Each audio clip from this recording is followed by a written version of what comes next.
Have we? Okay, good. I'm recording the meeting. I won't be posting the meeting online, but I will be recording it for recording purposes. Thank you, Joe. Stored privately.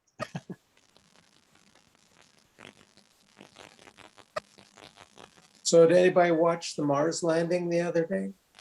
Yeah, you did. Yeah, Pretty exciting. I was How glued about, for a couple of. did you see the video that they released today that showed the actual landing? Yes, Well, I thank saw it. I looked at it. It was you. so Thanks, cool. Bill. Thank you very much for forwarding it to everyone, Bill. They were almost bullseye on their target. Oh, what- I think it was something like 5 meters off or something like Oh, that. John's left the plant. wow. It was like an incredibly close number. It was Yeah. just for so far away. Yeah. Well, I hope the rest of the sessions will go good for them. I'll be interested to see how that little drone does. Yeah. With the helicopter. That'll be interesting. Yeah. Did you all catch the name of the maneuver that they did right at the beginning? It's called straighten up and fly right, which of course refers to the old Andrews Sisters song.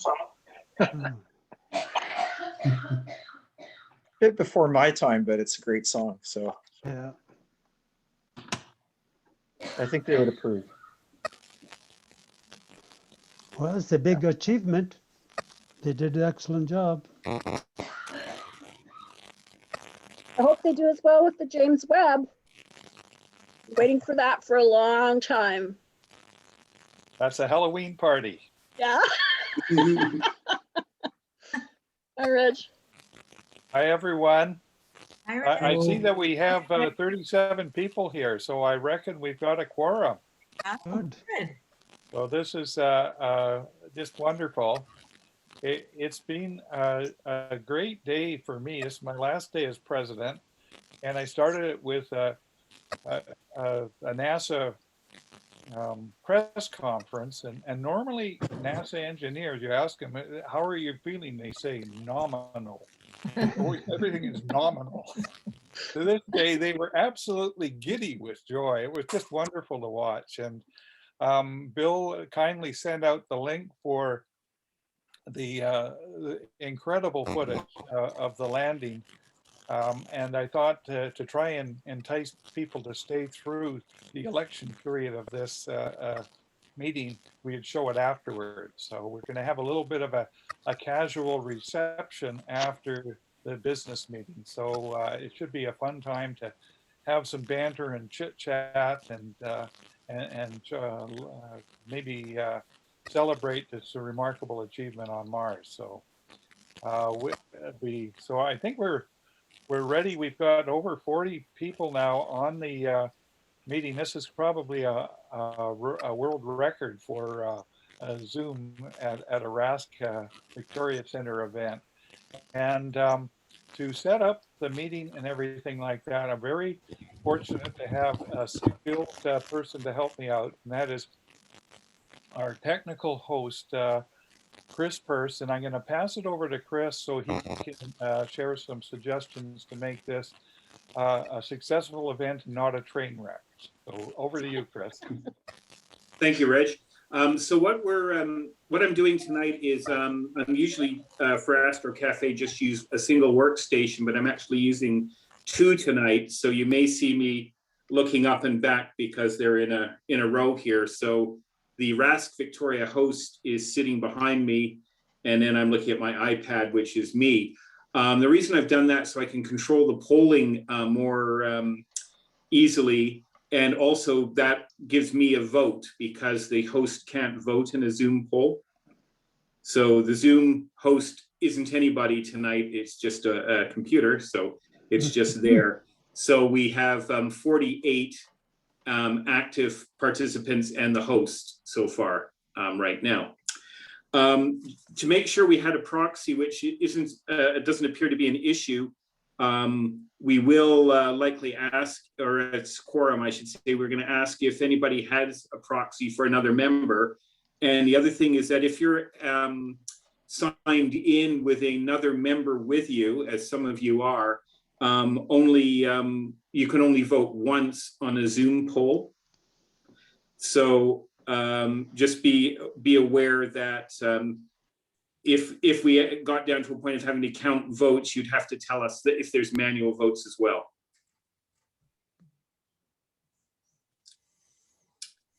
Okay, so I think that's all I wanted to say, Reg.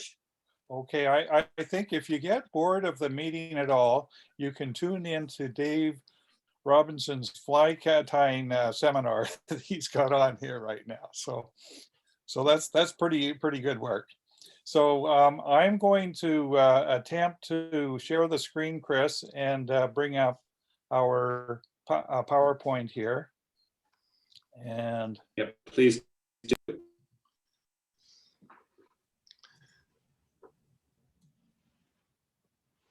And here we are.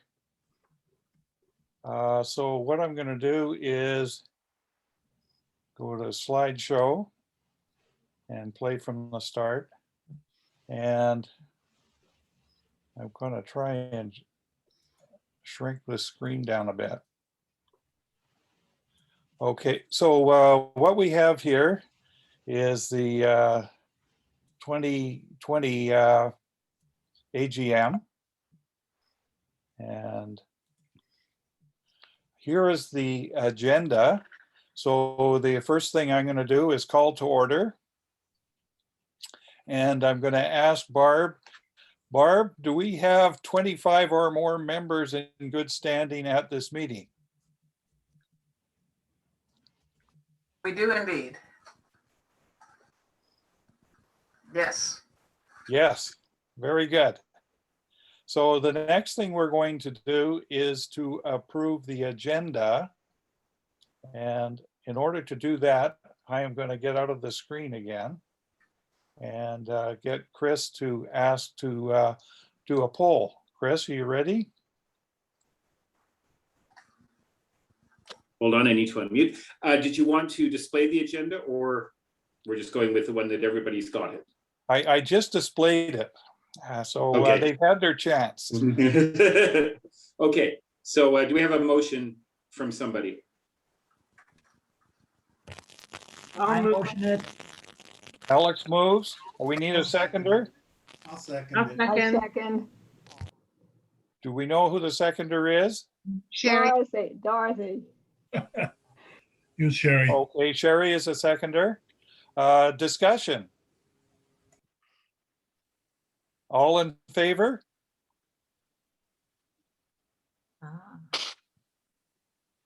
Aye. Oh, I gotta do this. Yes. We'll just give it another moment. This is a test because we're going to be doing this 3 more times. So Oh. Okay, I've got it the first time. Okay. I think that's almost everybody has voted. Last call. Okay. And there are the results, 52 in favor. 52 in favor, none against. Excellent. Thanks And very much. that's it, because there's 53 people. There's 53 people on right now, and one of them didn't vote. Well, let's go with the flow. I'm going to share the screen again and go back to that PowerPoint.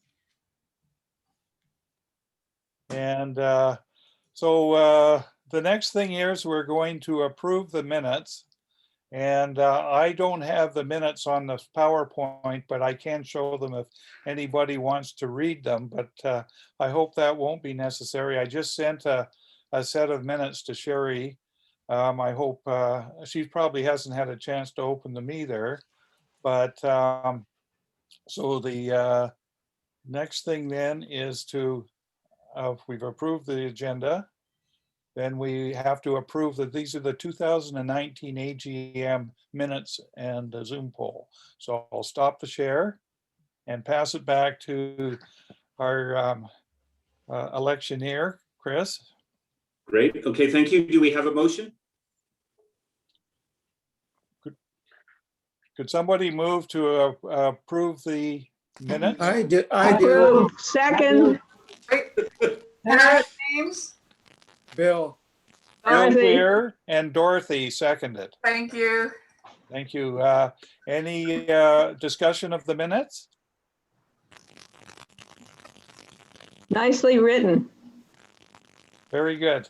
Thank you. Thank you, Barbara. Art does a good Okay, job. so, job. let us let us vote now. All in favor? Okay, I'm voting.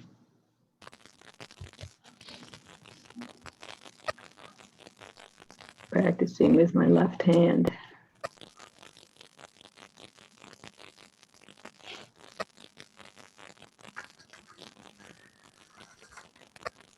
Just give it a moment or two longer. Okay, and seeing no more votes coming in, I will end the poll and share the results. The 49 in favor. Whoops, Excellent. Carried. So I'm going to share the screen again. And what we're at here.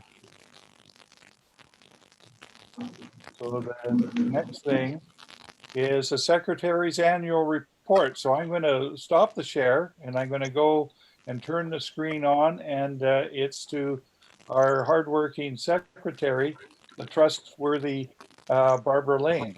Could Well, you we'll see take about that. Okay, so I'm just going to share the screen now. And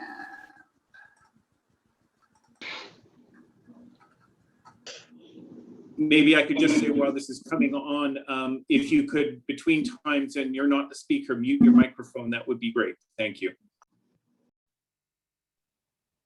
okay, so everyone can see this? Mhm. All right, thank you. This is my annual report. I sent out the written report with the agenda, so you've seen most of this, but I'll just do a quick summary of it. So this is the report for 2020, or as we could call it, the impact of COVID-19 on astronomy in Victoria. We had a different sort of airborne issue to have to deal with this year. And it rather dramatically shut us down from about April till, well, really September. We had to find new ways of working during this period of time, because during it, we had to answer to a higher authority this year. And we learned a bunch of new things. We learned to keep social distance, which I worked out in astronomical units, if you're interested. But, you know, not the sort of areas that we're normally working in. We found different ways of masking and a non-astrophotography sort of way. And we found different ways of meeting. I particularly like this one because I do think we have a constant sense of impending Zoom these days. But in the end, we managed to have a pretty normal year. At the end of the year, we had 265 members, which was down only slightly from last year and our all-time high from 2018. We also managed to have 136 events and more than 3,000 Galileo moments. Bruce really stepped up to the plate, and we published 12 Sky News this year. And as you can see, I did a comparison of this year and last year. We had the monthly meetings were down by 3.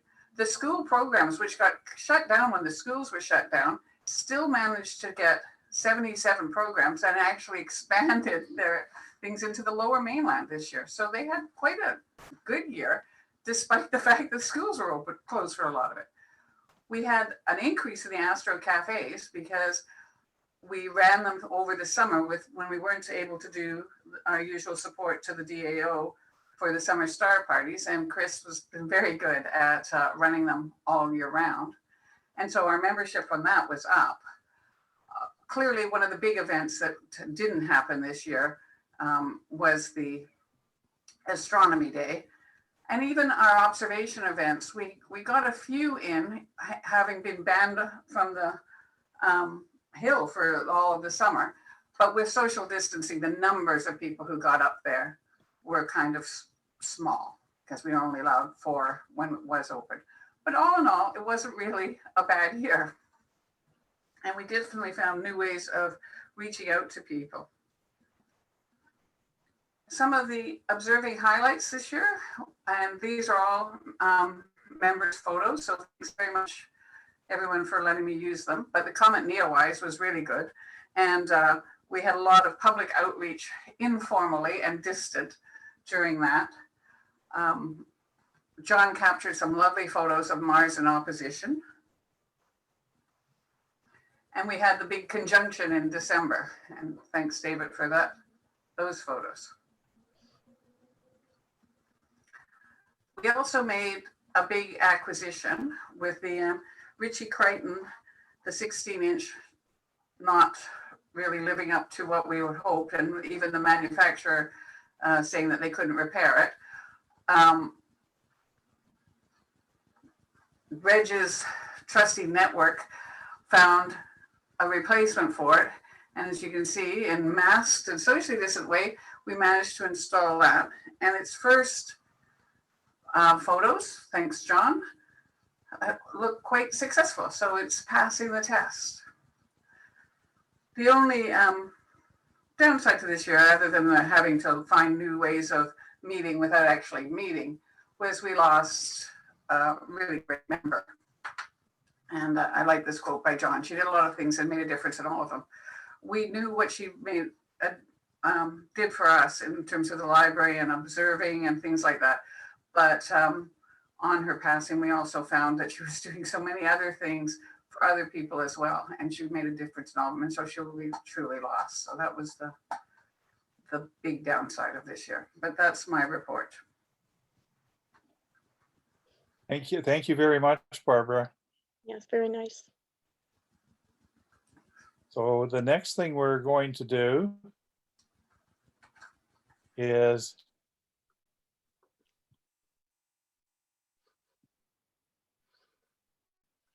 look at the financial statements. And this is from Don't Deb. say it. Do you have any comments here? Yeah, no, I know you like to talk about these things for hours on end, but I'll just go over it quickly. You don't need me to tell you it was an unusual year. We didn't spend much on public outreach or things like that. So we were rolling in cash. So you guys did the right thing and you went shopping. So our assets have really leapt. We still have no liabilities. Outside of that, not too interesting. And then, are there any questions? No questions? Where's my AGM dinner? It's there. If you look under expenses. It's I mean tonight. Oh, yeah. Well, wasn't it Bruce who suggested we all wear our best pajamas? Must have had some lovely wine at that dinner, my goodness. Yeah, well, I was going to have a glass of wine. I thought, no. Year. What's that? It comes in the next fiscal year. That's Yeah, right. we It's can gonna be double a down doozy. next year. Oh, it's going to be a whopper, really. Okay, well, listen, I know how much work you put into sorting out all the figures. Yeah, and thank you, Alex, for catching my, oh, before I forget. I'd like you to meet your new calculator. Say hi, calculator.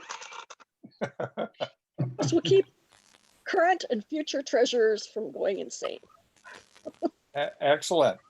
So I think it's time for us to have a vote to approve the financial statement. Chris? So do we have a mover? Yes, right here.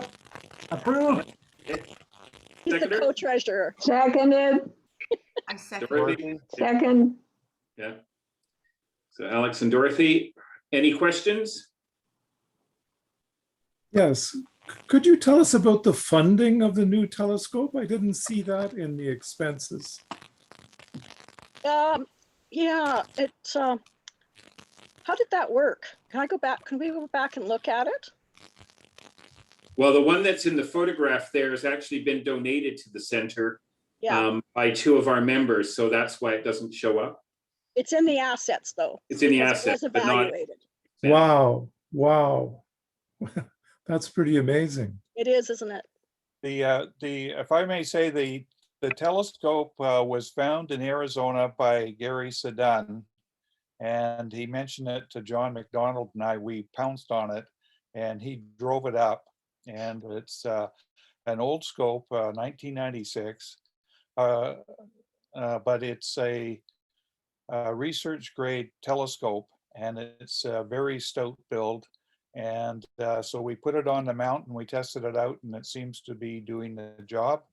And its mirror is figured to within 1/31st of a wavelength. So it's a quality piece of glass, I think. But if it doesn't work, we will we'll take it and deploy it elsewhere. And but we are very happy to donate it. If it doesn't work, we'll give you the money back. Well, I think the club owes you guys a real debt of gratitude. I think Bruce evaluated at about $1. So it's quite an asset. And the other one that was bought is just replacement for the returned dysfunctional one. So Like we have the money back for that, sort of. But basically, the other scope was returned. They could not repair it, so they gave us a store credit, and so we have funds there of $5,596 US available. The other thing we were able to do, but this is 2021 business, is we acquired a beautiful Takahashi 130 that's right, it millimeter wouldn't be in this year's. refractor. But that's next year's story, so we're getting ahead of ourselves. Yeah, you have to So we remind. have a motion to approve the financial statement and a seconder. Chris, do you want to go ahead with the poll?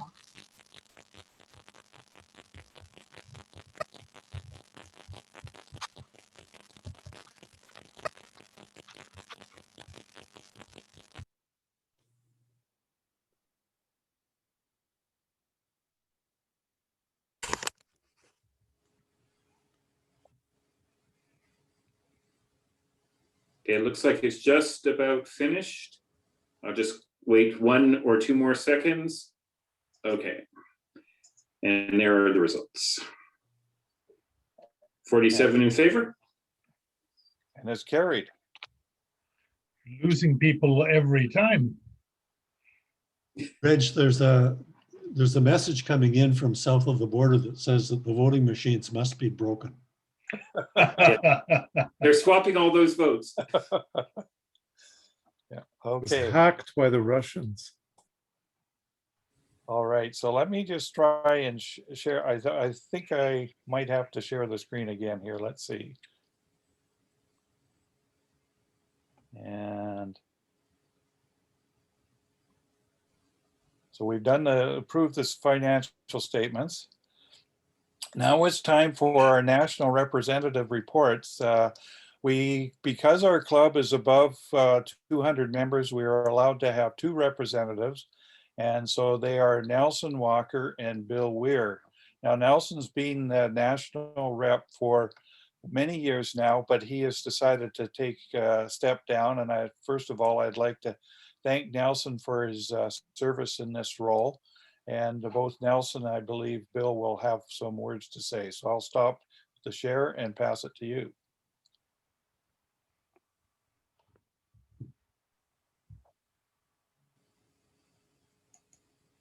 Is Nelson on?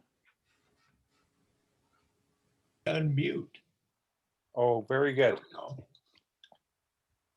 Well, I have. It's been an honor for me to serve as national representative for several years, and I stepped down earlier this year. I think earlier last year, And I felt safe in doing so because Bill does enough work for the two of us. That's about all I have to report. And Bill is an excellent national representative. He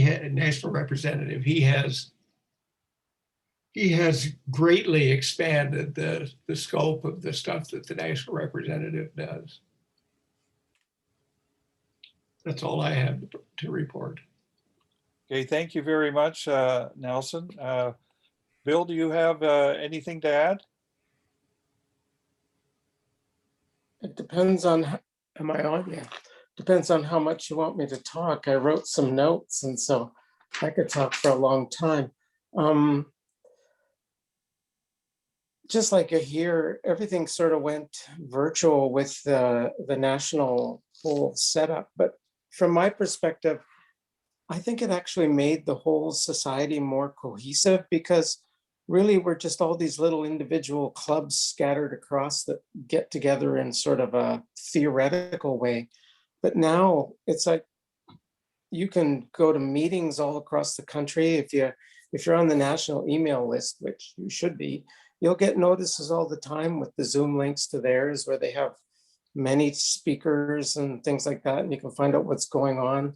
And for us, we don't have, like Chris was talking about earlier, we don't have to stay up late. In fact, you have to remember to sort of log in maybe at noon to find something that's going on the East Coast. But in another way, there's been all these speaker series that have gone on. There's been Explore the Universe, interspersed, every other week with the Insider's Guide to the Galaxy. The GA, it was virtual, so that really nobody had to actually spend any money to go anywhere. I mean, it was much more condensed, and people didn't really get to gather the same way they might, but really more people sort of got to see it in that kind of way. The History Committee, they've been doing something at least once a month, and they've got an interesting one coming up that's about something to do with the Alvin Clark Telescope Company and kidnappings and murders at an observatory and something like that. That one should be pretty interesting.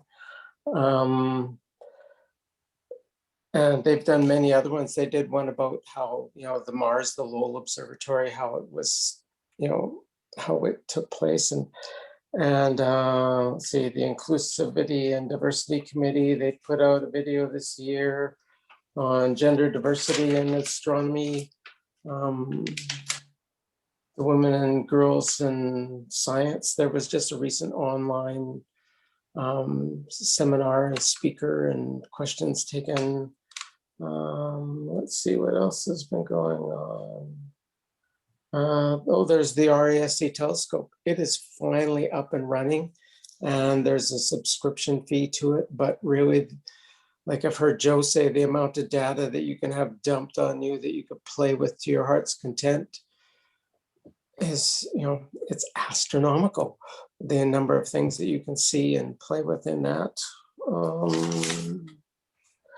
The new website, well, I think they're still having some hiccups getting that up and going under a new server and all that. So they keep saying March now. I think financially the society has managed to hold on through all of this because some expenses are down, that it's maintaining itself being in the black. That's what I last heard. And the next GA, it will be virtual too. And there may actually be a small fee to it because they're going to try and expand it, but it will be very, very nominal to be able to partake in the things. And it will be run by National. And I believe it is going to be sometime in June, probably, or like they normally are, the last weekend in June to coincide with July 1st weekend. And really, I don't think I even need to babble on too much more. It's, like I said, I really think that COVID, because everything's gone virtual, has actually made it so that we can, if we want to, see what's going on really in other centers and maintain better touch with some people. because at those meetings you can often get in the chat and say hi to people if you've actually known them from other going to a general assembly and getting to meet people across the country. So that's all I have to say on that. Thank you very much, Bill. I appreciate that. Both Bill and Nelson are acknowledged very highly accomplished observers. Nelson has actually been one of the first people to get the Isabel Williamson Lunar Observing Program Award. And Bill has completed the complete Herschel catalog. He's observed that visually, which is a huge achievement, over 3,000 objects, I believe. And they are, I think, are the ideal people to introduce the speakers. And pardon me, to introduce the a couple of the observing wards and present them. So I'll just share the screen here again. Where did it go?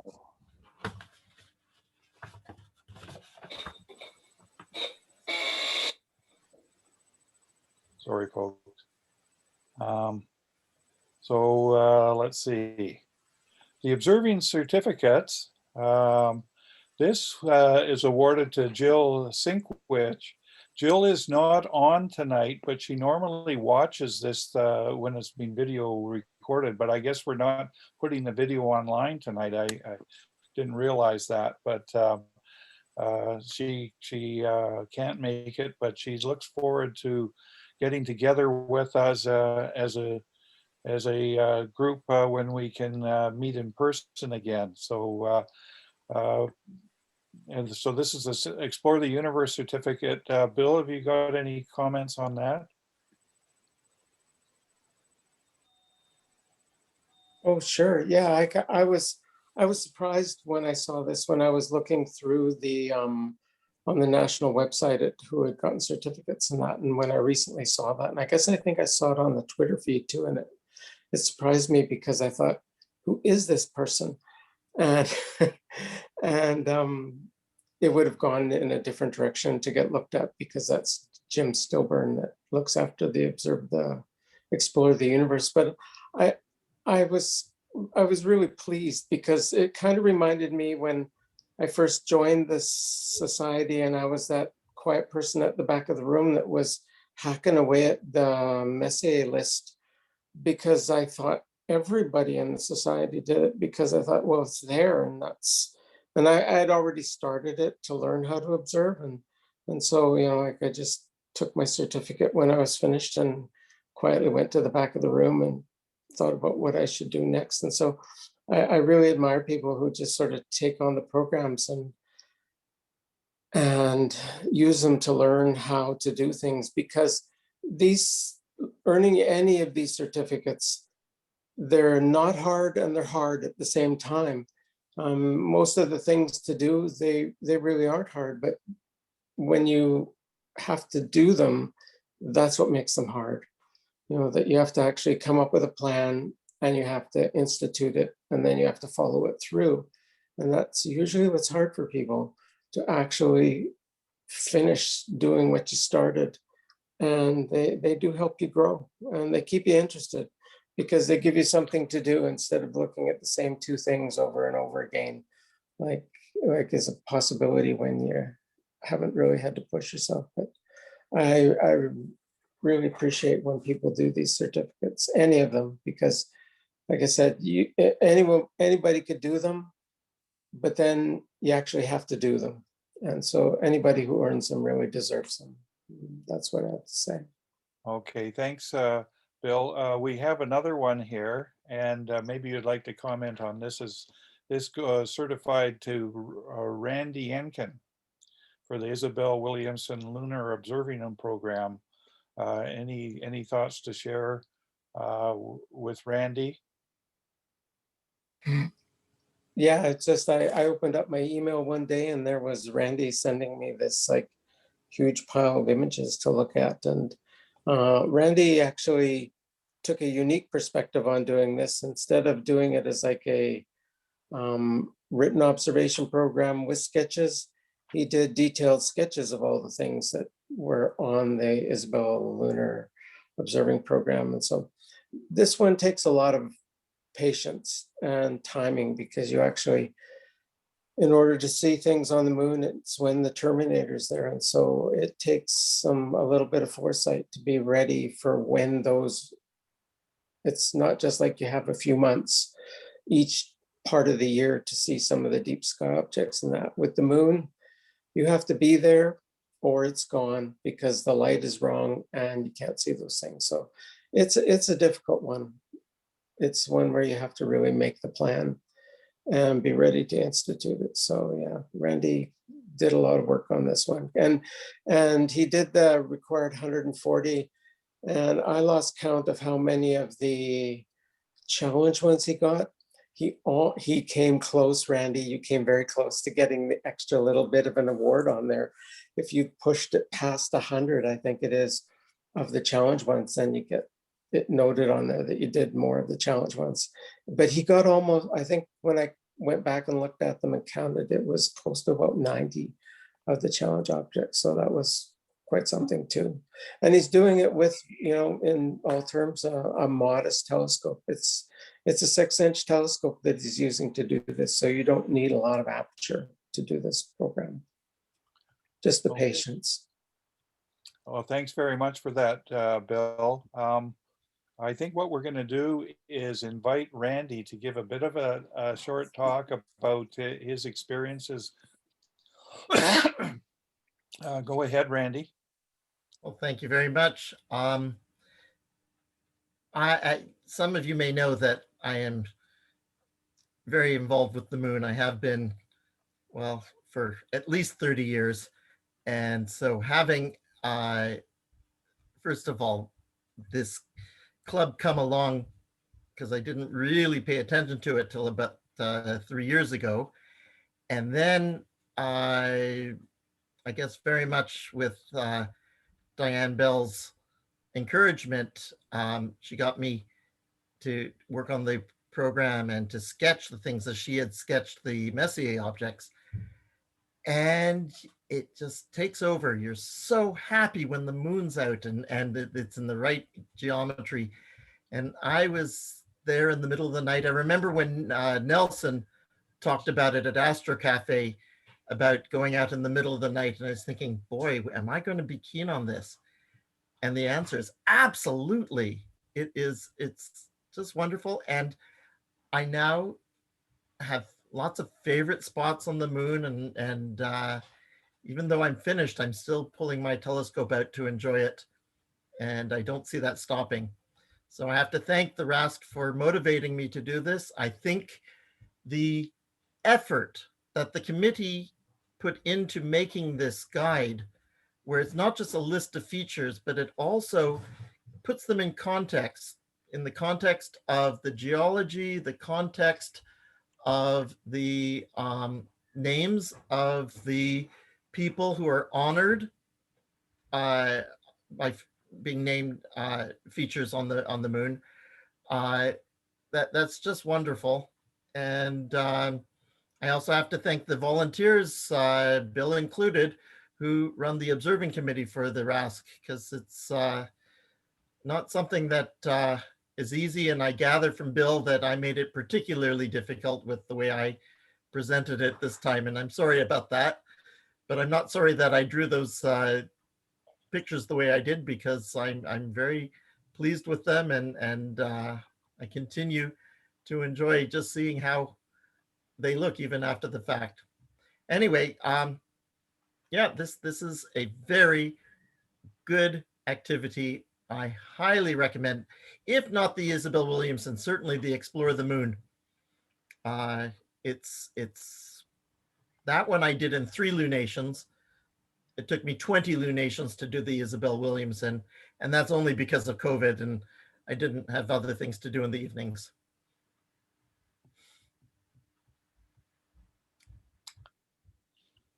Thank you. Okay, well, congratulations, Randy. I know you did a I saw all the sketches you did and everything like that, and I'm a big fan of that, and the way you integrated them all together to achieve this is a wonderful effort. So that's great. And so Randy's another excellent example of an observer, and I'm just going to share the screen. And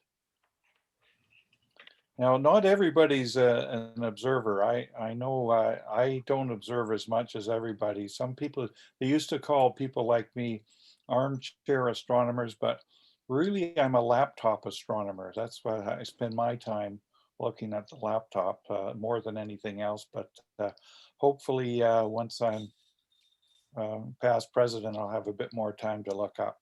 So that's that. So, of course, it was nicely mentioned or included in the report by Barbara that we lost one of our greatest observers in the club.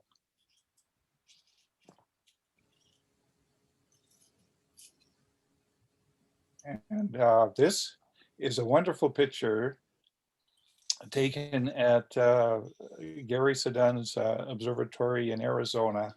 And there she is at the eyepiece, one of her happy places. And I had the great good fortune of being down there with her the first time she saw that big scope, and we had a joyous occasion. It was just so wonderful. And when Diane's untimely passing came, we had such a flood of wonderful tributes to her, and it was obviously that she touched everyone's heart. And Joe Carr made a beautiful memorial to her on the web, so check it out if you haven't. And they've got a picture there, but they've got a whole series of photos of Diane. If you click on it, you can scroll through that. So one thing that happened was that I got a nice call from Don Moffat, who's both a member of RASC and the Friends of the DAO. And he had this idea that we could have some way of honoring Diane's memory at the DAO. And so he came up with something, and we're still mulling it around, but she thought that there's a place close to the observatory, I mean the planetarium, a corner there where we would call the Diane Bell observing corner. And we'd have a picture of Diane and a short bio, but we'd also allow us to have places where we would have information about the RASC observing programs, and maybe have lists of people who are completing these programs or doing progress on them or sharing sketches and this sort of thing. And I think we presented it at the Victoria Centre Council, and we're strongly in favor of pursuing that. And I know that there's enthusiasm with the Friends of the DAO as well. So I'd like to thank Don for coming up with this great idea. So I'm going to stop the share here, and I'm going to pass the torch over to Chris Gaynor, our past president of the National RASC. Chris, go ahead, please.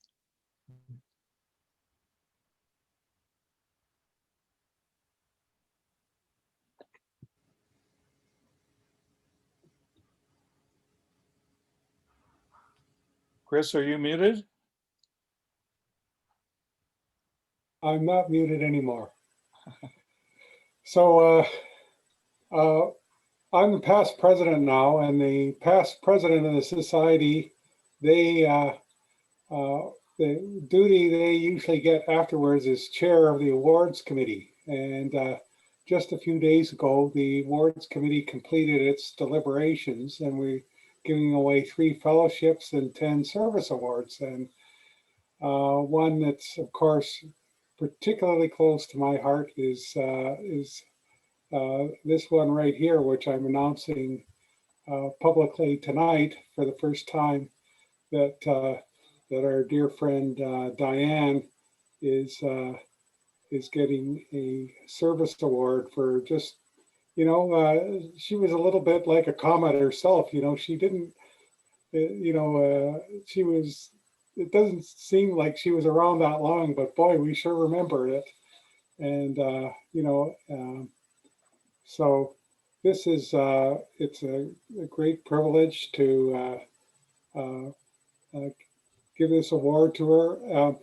Now, the service award, you usually get a medal with it, and we're still working on getting all the medals done. So we will probably do something later in the year when we can all get together and we have the medal to mark this. But I think we all have our great memories of Diane. I remember one great moment for me was she and Lori came along to the GA in Calgary a couple of years ago, and I made sure that Diane met Bob Thirsk, the astronaut, and she was just beside herself when that happened. And so anyway, that's my my little announcement from the awards committee. And when I get the medal, we will do something else. Okay, thanks very much, Chris. That was lovely. And before we turn it away from Chris, many of you might know that Chris was hired by NASA to write a history of the Hubble Space Telescope.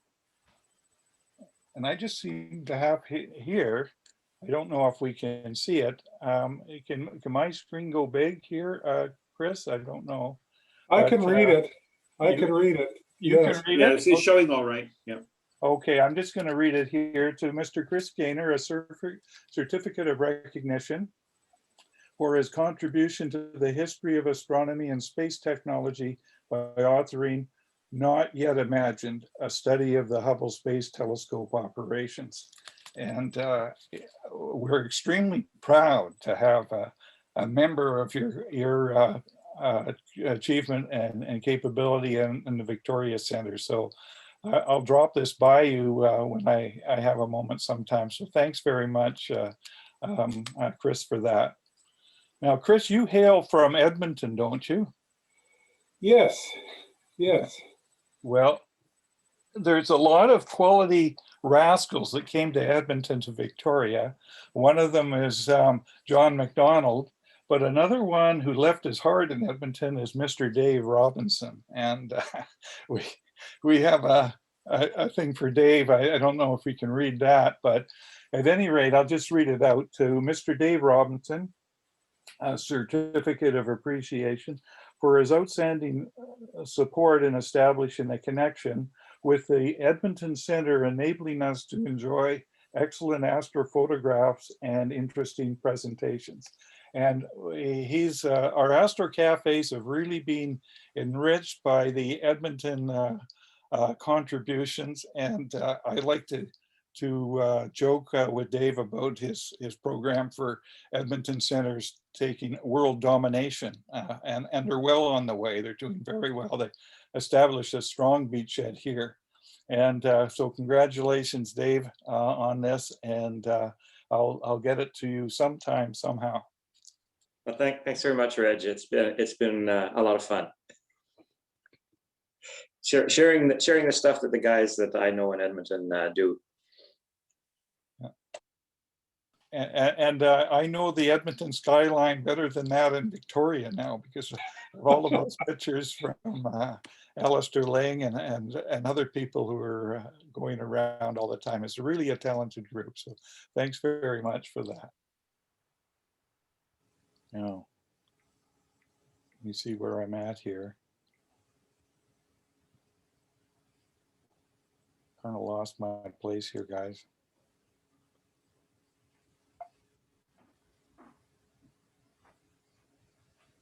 So we had Chris. And the next thing is we've talked about Edmonton and the astrophotos there. The next thing is that we have a Victoria Center astrophoto display. So I'm going to pass it over to David Lee. David? Great, thank you. Thank you, Reg. Let's see if we can share my screen here.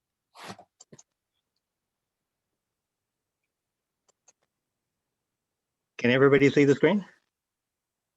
Yeah. Great, thank you.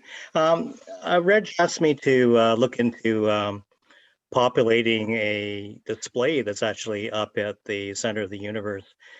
This display has been used on a number of occasions for public outreach.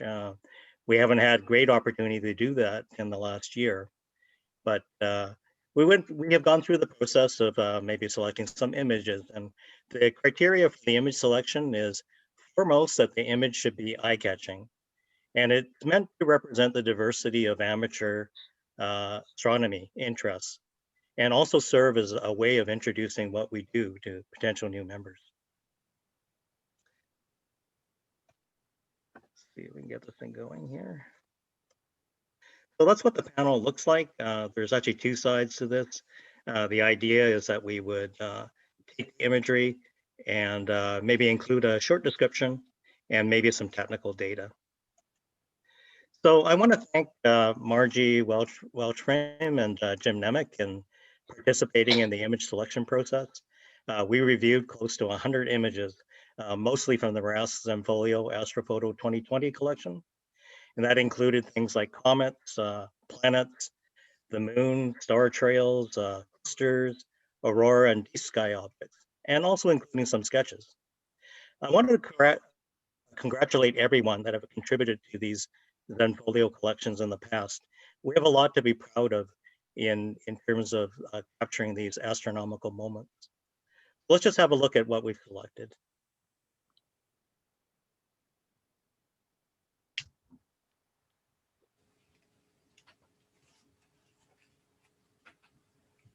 Hopefully this is a bit of a retrospective of the year.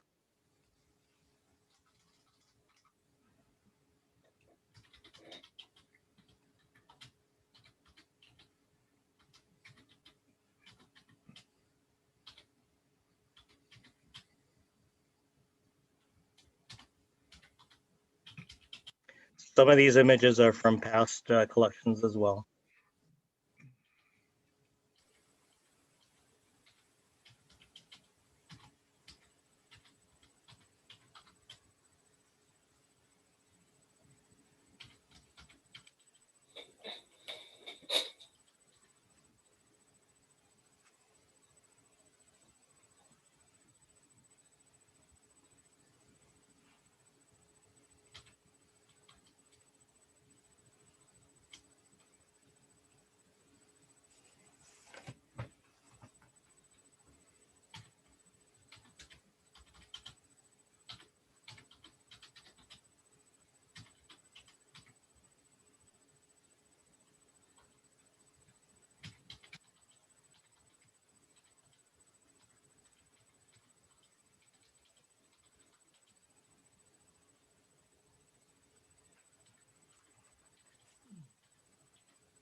Yeah, so once again, thank you, everybody. We have a huge body of work on Zenfolio, including sketches as well. And it's just remarkable what has happened over the last couple of years or even the last decade. So congratulations, everybody. Thanks very much for your hard work on that, David, and making this happen. And we look forward to when we'll be able to display that panel down at the museum and other public outreach venues and possibly stage it in the center of the universe as well. So thanks very much for that. That's great. I'm going to share the screen now, speaking of astrophotographs. And let's see. We're getting to our awards of excellence in astro imaging. And we actually have two photos this year, one called astro imaging and the other astrophotography. The astro imaging reflects on mainly deep sky objects. The astrophotography is more of a wide view perspective. And I want to thank Bruno and Miles Waite and Bruno's friend for going through all of the pictures and coming up with winners. They had quite a challenge this year to come to an agreement because there's so many great images. So the first one I would like to show is to Dan Posey. And it's for his excellent imaging of the Ryofuji, maybe somebody else can pronounce that, cloud complex. This is a difficult image, was acquired with 48 minutes of data captured with a Canon RA mirrorless camera and Ioptron Skyguider Pro. So congratulations for that, Dan. I don't know if you want to say a few words, but beautiful image. Thank you very much. Yeah, thanks, Reg and everybody. That one was I think a 10-year bucket list item that Bill was kind enough to give an opportunity to capture from Pearson. So it's tricky from this latitude, but it was really amazing to get that chance at it. Yeah, thank you. Great. Okay, so the next award, and this is the one for astrophotography this year, goes to Alec Lee. And it says here, for his excellence in photographing Comet Neowise and the reflection in Thetis Lake. How about that? Isn't that a beautiful image? So Alec used a Nikon D810 using a Sigma 14 to 24 millimeter lens set at 17 millimeters. And the image took 13 seconds at f2.8 and the ISO was 2000. So both of these awards, there will be a certificate with them. And I will just stop the share here and see is Al, does anybody see if Alec Lee's here? I don't see him in attendance, so we will email him and make arrangements to give him his award. So, and I would like to thank Bruno for going to the work of getting all of these framed and set up here. So there we go with that. And you know, there's one thing, there's sometimes, like this last year, we did not have a vice president, and it was a bit of a scramble at times. And there's a member of our club that steps in time and time again and helps us over the speed bumps. And I'd just like to present a certificate of appreciation to Joe Carr. Now, in the past year, Joe has adapted the Victoria Centre website in response to the pandemic. You might know that he was on a cruise and in very unpleasant circumstances. And I used a little bit of knowledge. In the end, I created an enormous web page that could be barely loaded. And so Joe stepped to the rescue for that. He placed Astro Cafe sessions on YouTube, which talking to numerous people has become a very popular thing, and a lot of people watch those. So that's worked out really well.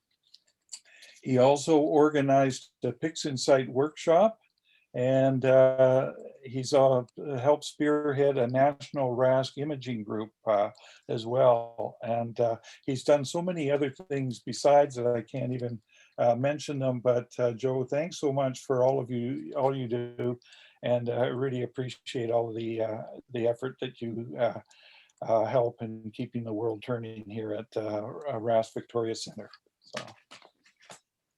Thanks very much, Reg. I appreciate that. It's been a fun year despite all the challenges. I'll leave it at that. Thanks. Okay, then we have a thing called the Newton Ball Award, and this is in honor of Jack Newton, a very famous astrophotographer, and George Ball, a famous Victoria amateur and talented individual. And it is designed to go to a service award for people who have provided exemplary for distinguished service to the Victoria Centre. And this year, the award was made to a person who served as the membership coordinator. See if you can guess. Second vice president, president, and past president.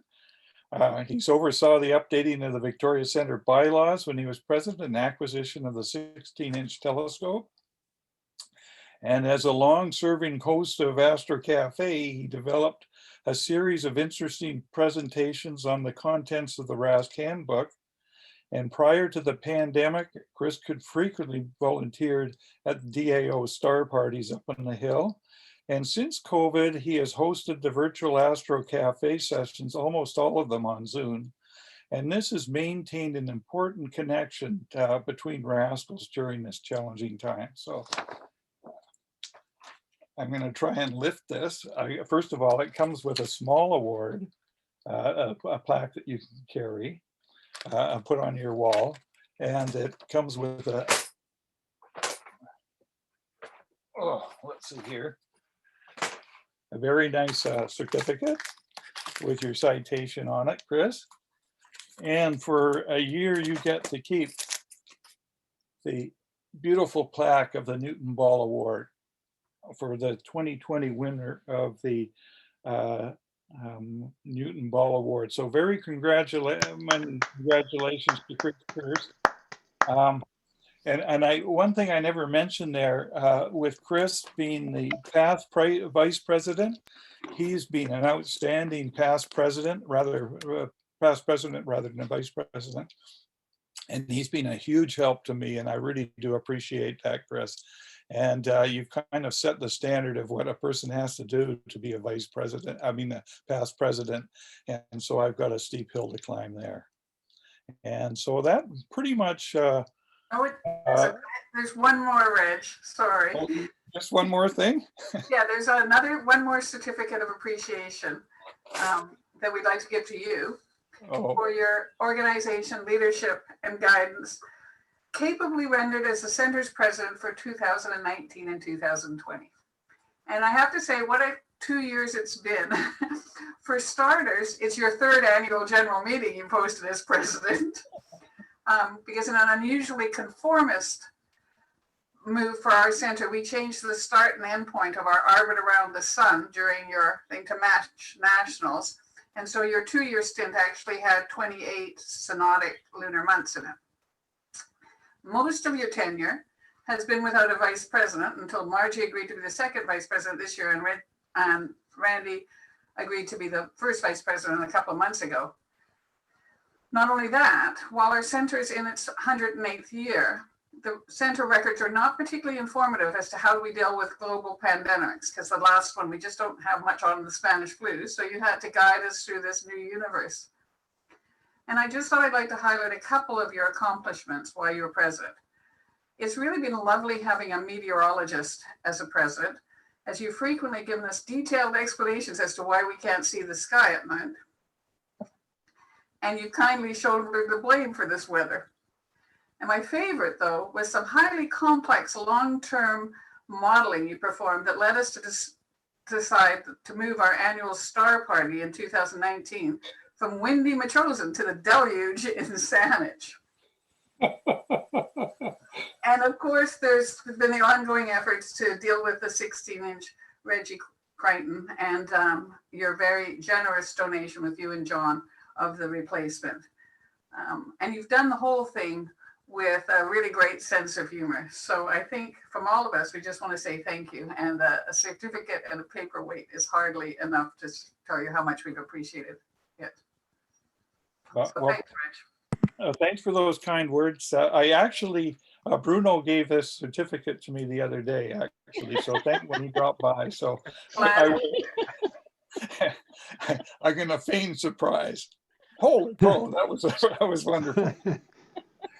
And I've got to show you what a beautiful thing that was given to me. It's nicely engraved.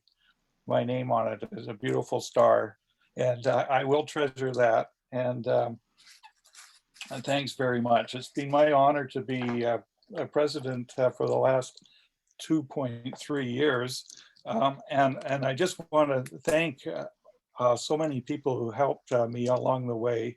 In the council and this, and I think one of the nicest things about being involved as the president is you get to know a lot of extraordinary and talented people even better in RASC. So if people are thinking, well, should I really step up for this? There's a vice president's role available. So please keep it in mind. I found it a very rewarding and satisfying opportunity for me. And so I'll just say that I look forward to being past president if I'm elected in that position. So I'm going to, I guess we're ready for another phase, and that's the election. And Chris, do you want to take over on that? Sure, thank you, Reg. So one of the tasks of the past president is to come up with the next slate of candidates, and sadly, I guess that's not we're not overpowered with numbers of people wanting to step forward. So, but in the tradition of the way it's been since I've been a member, I have a slate to present with you. So I'll share my screen here. And hopefully that has appeared on the screen here. And this has a late breaking addition on it. I'm pleased to report that Sherry Butner has stepped into the vacant national representative position, and replacing Nelson Walker. So I'm pleased to present this portfolio of for the Victoria Centre Council for the next year. So I guess we would need a motion to accept this. I so move. Is that Dorothy? Yes. Okay, seconder, please. I'll second. Gary here. Thank you, Gary. Is there any discussion on this motion? Okay, hold on a second, and I just need to find my poll here. So Chris. Okay, if not, sorry? So Chris, Sherry here. Yes. I'm a little bit out of the loop, but what does the first vice president do? I can't remember. Well, one of the main roles is basically, I guess, to help out the president and to arrange the speakers. And the hope being that they would also then be the next president. I already did that one once. Yeah.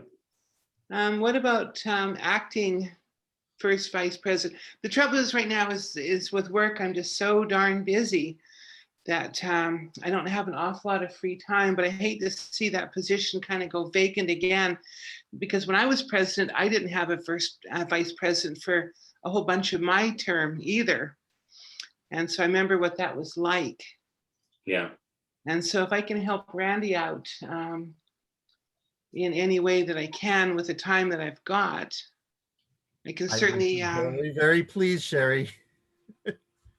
I can certainly put my name in for first vice president or acting first vice president. You know, whatever I can do to help Randy out and the rest of the council as well.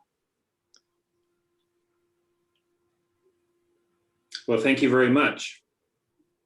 I think we certainly could do that. And maybe somebody would consider also maybe coming in beside Sherry as kind of in a mentor-mentee relationship, maybe a newer member on the, you know, with the goal of working with the new team and, you know, looking to being our next president, because 2 years from today, we'll be celebrating Randy's move to being a past president. So we do need somebody in that role. So so maybe we could have a should we reword the motion then to accept the council nominations with Sherry as an acting first vice president? So Dorothy, are you in agreement to reword that? Yes, I agree. And Gary, you're okay with seconding that? Yep, sounds good to me, thanks. Okay, any further discussion? Okay, I will launch the poll. Presented and amended, just to note.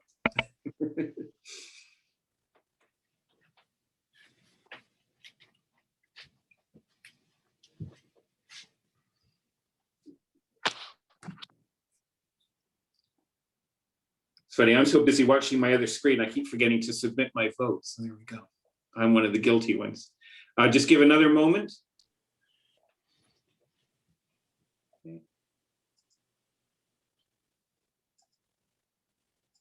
And there we are. So 48 in favor. Okay, so the motion has passed and we'll update things accordingly. And thank you again to everybody who has stepped forward and everybody who's continued on in their current role. And I will stop the share. Well, thanks for doing that, Chris. And congratulations and heartfelt thanks to Randy for stepping forward. And Sherry, thanks so much for stepping in as acting vice president. That's a wonderful gesture. And I hope we can inspire somebody to step into the job in the next 2 years. So as a full-time vice president. The next item on the agenda is new business. Has anybody got new business?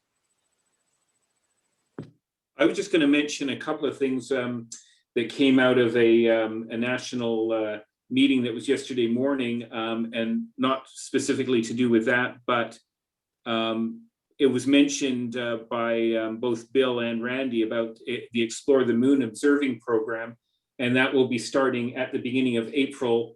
It's a series called The Moon at Noon.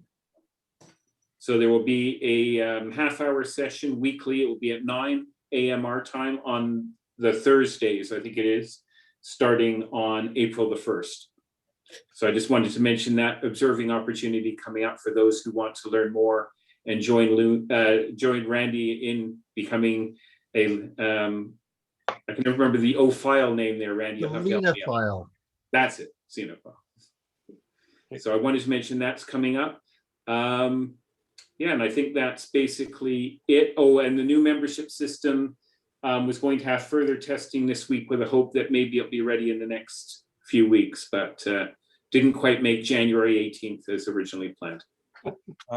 Chris, before we go on, I would like to invite Chris Gaynor, if he has any comments he wants to make from the national perspective in his role as being on the national council or national board. Oh, well, I just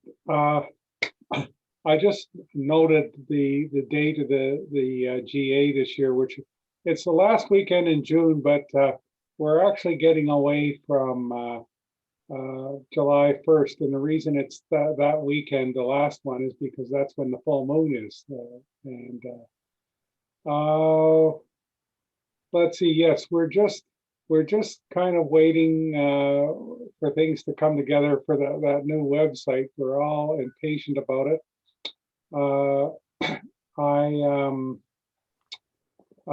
We are about to have an election for the board of directors. So anybody who really wants to jump in for national office, you can have a chat with me if you're interested that way. And we've had to, our lawyer has brought it to our attention that we have to change the rules on that a little bit. So it will be, the vote in recent years has been prior to the annual general meeting, and often it's been acclamation, but this year it will actually take place at the AGM, which will be during our virtual GA. But I think that's kind of the big news right now.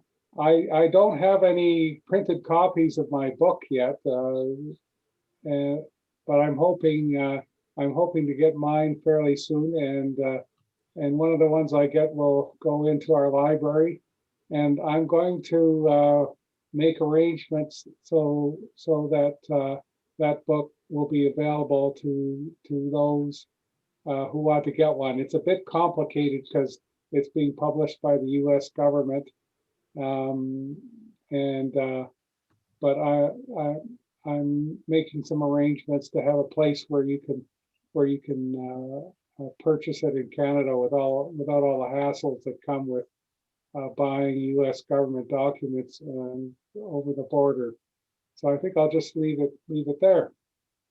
Okay, thanks very much, Chris. Anybody else have anything for new business? Maybe I should just jump in here and ask people if they don't mind. I realized at the start of the meeting I said the recording would not be published, but given all the multimedia that has happened and the good interaction, maybe I should publish it on YouTube. Unless anyone has any objection, they could speak now. Okay, I will publish it then. Thanks. Thanks for doing that, Joe. Appreciate it. Okay, the next thing to do is to adjourn the meeting. Would somebody adjourn the meeting? So moved. Second. Okay. So that's that. I would just like to share the screen briefly myself in our reception, and I wanted to go and mention something. This next week might be a busy one as we transition in power, and I would just like to go to the web page here where we had the announcement of our AGM. But One Sky, Many Astronomies is a talk that is coming very quickly. It'll be next Tuesday on March 2nd, and it's fairly early in the day at 3 p.m. It's put on by the UVic Astronomy Research Center. And I have heard some very positive comments about the speaker, Wilfred Buck, an elder who has an extensive amount of information knowledge about the indigenous star lore. So the link is there. You have to register in advance, but it's free. So please give that your consideration if you are interested in that. And then the other thing I did is I promised to show this. I think people could tolerate seeing it again if they haven't already seen it. It's just an amazing video, and this is going to take 3 minutes, so I'll just start this now. where the spacecraft will jettison the entry balance masses in preparation for parachute deploy and to roll over to give the radar a better look at the ground. Applicant indicates chute deploy. The navigation has confirmed that the parachute has deployed and we are seeing significant deceleration in the velocity. Our current velocity is 440 meters per second at an altitude of about 12 kilometers from the surface of Mars. Heat shield set. Perseverance is now slowed to subsonic speeds and the heat shield has been separated. This allows both the radar and the cameras to get their first look at the surface. Current velocity is 145 meters per second at an altitude of about 9.5 kilometers above the surface.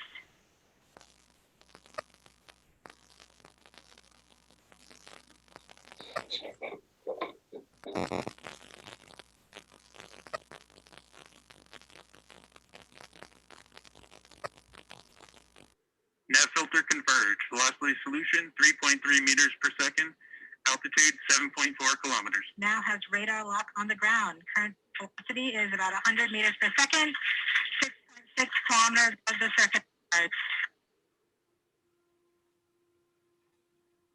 Perseverance is continuing to descend on the parachute.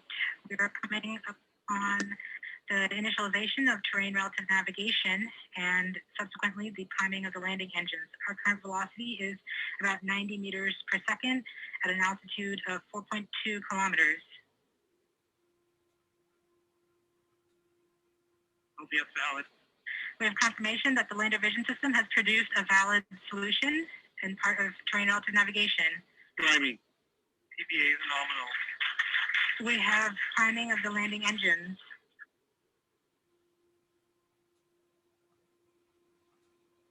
Back shell set. Current velocity is 83 meters per second at about 2.6 kilometers from the surface of Mars. We have confirmation that the back shell has separated. We are currently performing the divert maneuver. Current velocity is about 75 meters per second at an altitude of about a kilometer off the surface of Mars. Here in safety Bravo. We have completed our terrain relative navigation. Current speed is about 30 meters per second, altitude of about 300 meters off the surface of Mars. We have started our constant velocity accordion, which means we are conducting the sky crane, about to conduct the sky crane maneuver. Sky crane maneuver has started, about 20 meters off the surface.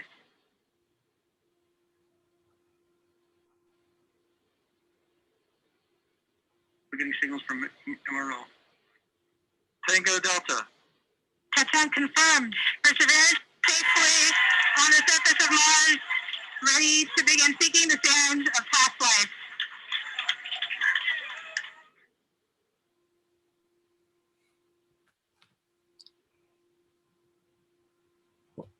Well, that's a nice way to end my term as president, although I don't take any responsibility for that achievement. I sure enjoy it.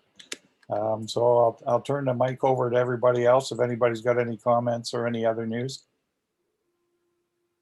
I have a few friends down in the States, of course, and this has been a very good event for them. It's a very positive thing. They're feeling pretty darn good about being American all of a sudden. So this is a good thing, in my opinion.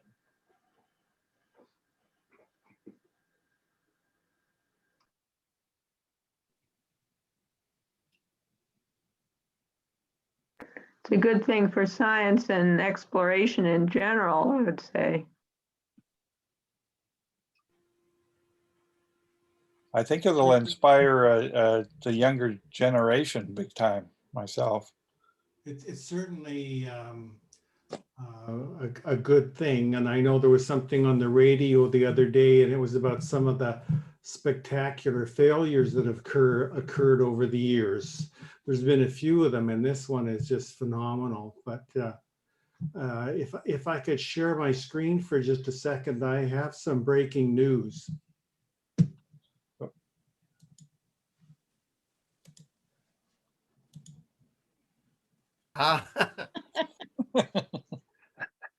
If anybody's a Bugs Bunny fan, they'll get that one. Good old Marvin. Yeah, yeah. Well, when they released that sound file from Mars, I thought it was going to be, I'm getting very angry. Good one, Chris. You're good at that.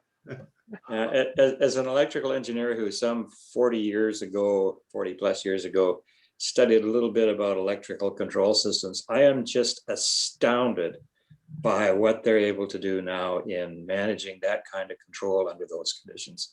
It's just mind-boggling, the technical achievement and the mathematical achievement that has to go along with it. And it's all shown by the view of the sky crane hovering there as the lander goes down, and it's just sitting there like rock solid by rockets, for Pete's sake. Like, come on, this is not possible. But good for them. Good for them. And it was all narrated by a Canadian, as a matter of fact.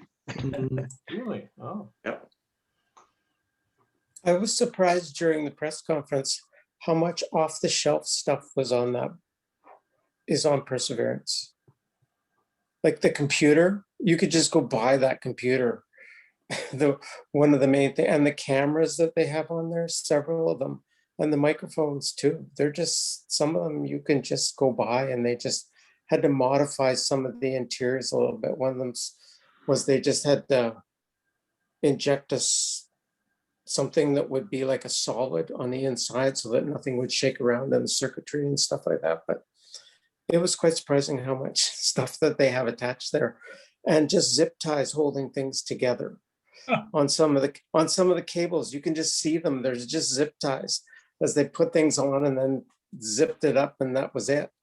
And they commented too on how the rockets on the crane, you couldn't see anything.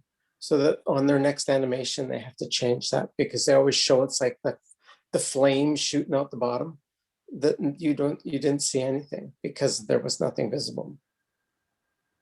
Yeah, so it was those kind of things. It was the off-the-shelf stuff that they kept commenting on.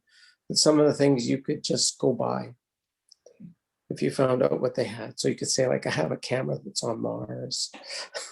Well, the two of the cameras were point gray cameras. So. Oh, really? Oh my goodness. Wow. I had a question to our new president about the Daub from the last meeting in January. Did they ever get any more information about that? The what? The Dobsonian reflector that didn't work?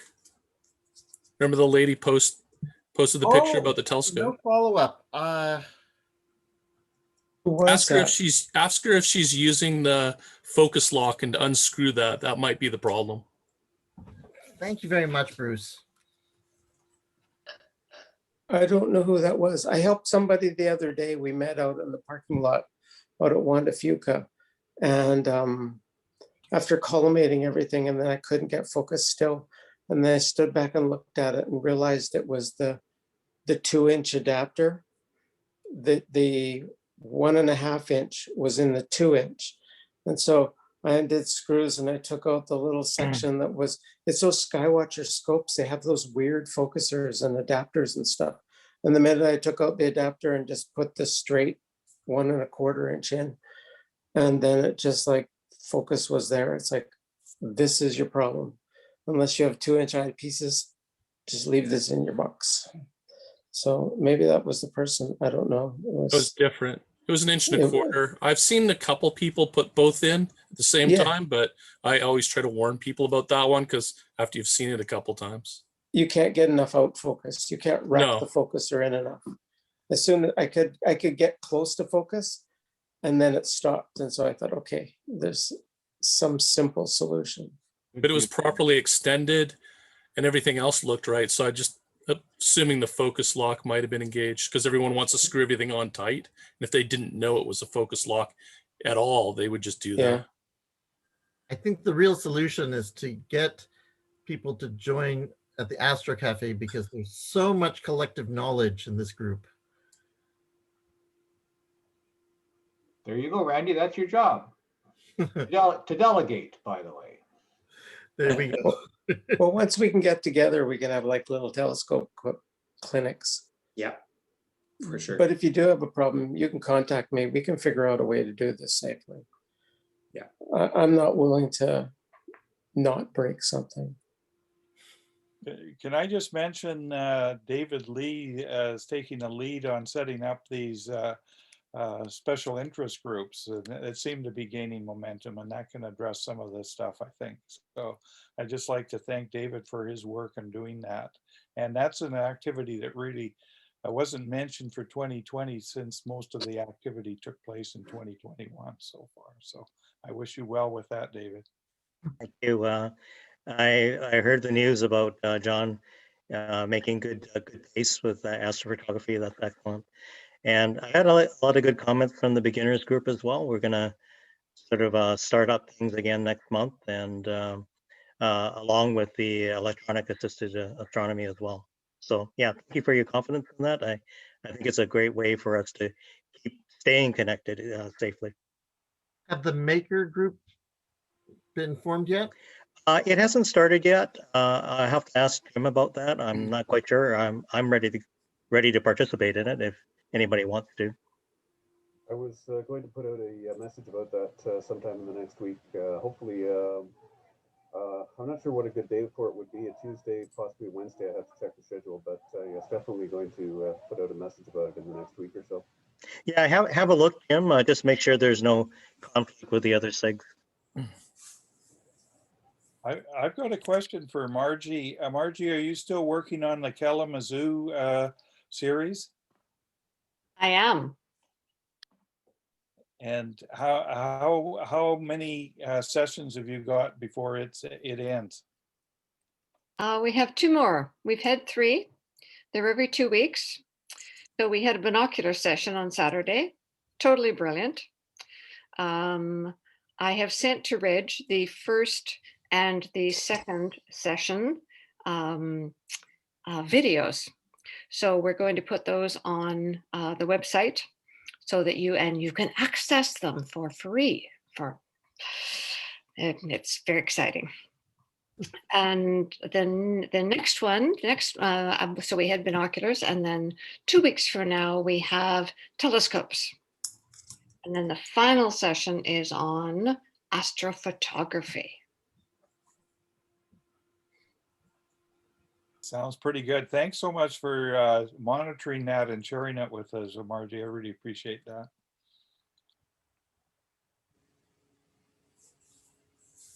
This is Susan. I had a question for Randy. And I've just been looking at all of those Oreo cookies over the last hour and wonder if he's going to eat them all at the end here. I have to tell you something funny. This was for a party I held yesterday about my Isabel Williamson certificate, and my daughter very cleverly put them back together, because if you take the waning crescent and the waxing gibbous, you can put them together to make one cookie. So they're back in the box. Well, the ones that are left. But I thought it was pretty cleverish. Thanks, Randy.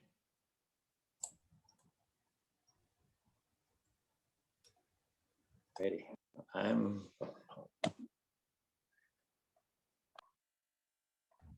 Yeah. If there's not much more, do you think, Chris, it's time to shut the door? Sure, your call there, Mr. Past President. Yeah, okay. My last official act is thank everybody for coming and voting in the new council. I'm greatly relieved, and thanking for all the people who stepped forward. One person that I wanted to make mention of is the extraordinary work by Bruce Lane in the, he's converted a newsletter into a magazine, and I thoroughly enjoy every issue. So giant thumbs up to Bruce for all of his work, I think. Thanks. I even wore a bow tie tonight. Thank you, Reg. Yeah. Well, bye, everyone. Thanks, Reg. Thanks, everybody. So we will be back next week for Astro Cafe. So take care, everyone. Okay, thank you. Bye-bye. Good evening. Good night. Thank you for everything.